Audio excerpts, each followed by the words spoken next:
This is Sophie's and Carolina's end of year reflection.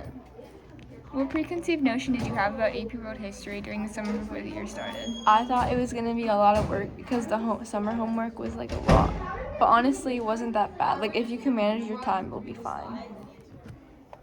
What was your first impression of Mr. DiBernardo as a teacher/person?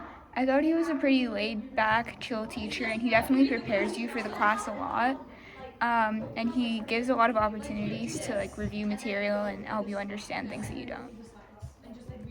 What was your first impression of AP class after the first 10 days of academic challenges? So, I thought it was I thought it was a lot because we just went straight into it. Like, we didn't even get that first day of just introducing. No, we were just straight into it. So I was like, oh, I'm in for a ride for this entire year.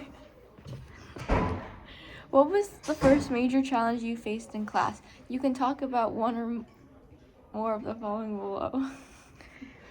Probably procrastination and just not taking the class seriously enough and not managing my time well enough. And that kind of backfires on you because when it comes to the unit exams and even the end of year review, it kind of sets you back and you're not as prepared as you could be. So a tip I would have is definitely to just manage your time well, be organized, plan out when you're going to do homework, all that. What adjustments did you make during the first marking period to improve your performance?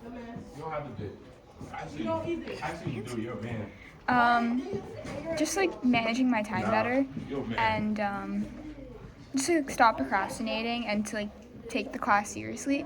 And the class will definitely stress you out a lot at the beginning, and it's important to just try to manage that stress as well as possible because it can get to you, but it's just important to de-stress and manage that.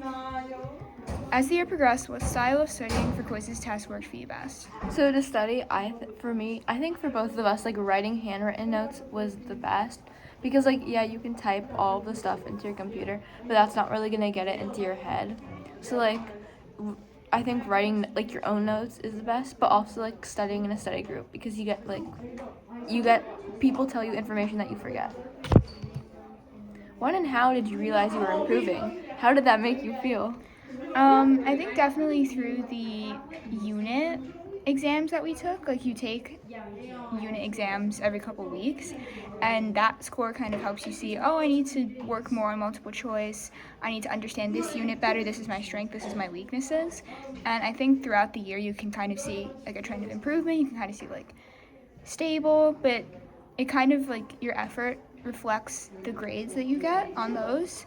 And realizing you're improving, it does feel pretty good, and it kind of motivates you to keep working harder so you can get a good score on the end of year exam.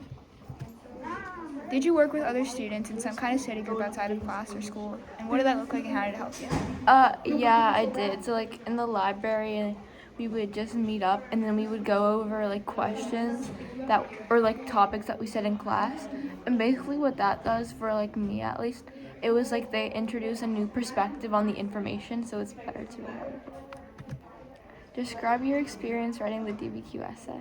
The DBQ essay is one of the first writing pieces that you're gonna get in the year, and it's pretty massive. It's pretty intimidating at first, and you definitely probably your first DBQ is not gonna be very good. Your first couple DBQs it's gonna suck. Be very good. It's gonna be pretty bad because you won't know how to write one. But throughout the year, Mr. D helps you understand the format, the sentence starters, and just how to write one in general, and they get better over time. Oh, also, he's gonna assign DBQs for classwork. Don't not do them because if you I know it's throughout the year I was I really don't want to do this right now because we're in first period, so we're half asleep.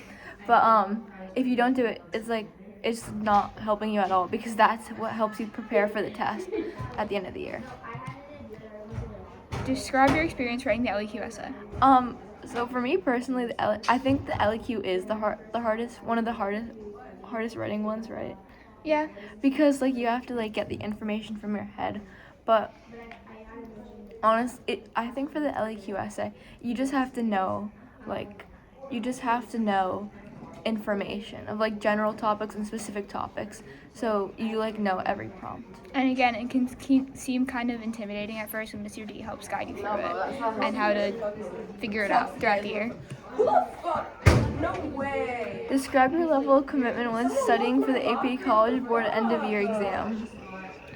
I would say Sophie and I were pretty committed, and we definitely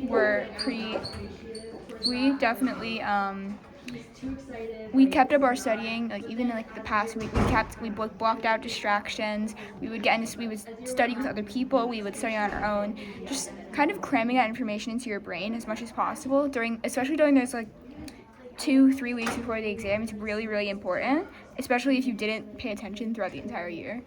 But like also if you like suck at cramming, like you start in like a month before it, because there's so much information, and like if you start like I started like 2 weeks, and there was a lot of like, it was so much for me. And if you're to someone study. that like struggles with stress, don't cram, because it will stress you out, and you'll be like, oh my god, this is so much information, I'm gonna cry. And then like you'll also be doing like practice tests like towards the test, and then you're gonna be like, oh my god, I don't know this subject, blah blah blah.